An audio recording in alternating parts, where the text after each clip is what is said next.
Ja, där är vi i väg. Och det är Simon Gren från Munkfors Motorklubb som tar täten. Och det gör han för Torbjörn Gustafsson. Och han gör för Säffle Motorklubb. Vi har därefter Henrik Pettersson Doj från Västra Östergötlands Motorklubb. Simon Gren från Munkfors.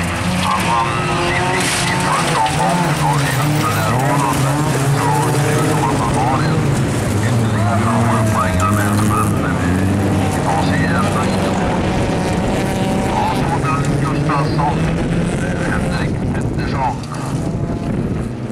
Sen har vi då Pernilla Ledin som ligger och lurar och vaktar där bakom. Marcus Eriksson som har fjärde platsen tänkte jag säga, men just för närvarande så gör Henrik Pettersson då ett litet misstag där borta och inte både Eriksson och Ledin förbi. Ja, ett fortfarande Simon Gren i täten, men Gustafsson från Säffle som då kunnat ta upp kampen ordentligt där. Marcus Eriksson då på tredje, Pernilla Ledin på fjärde och det är Henrik Pettersson på en femte plats.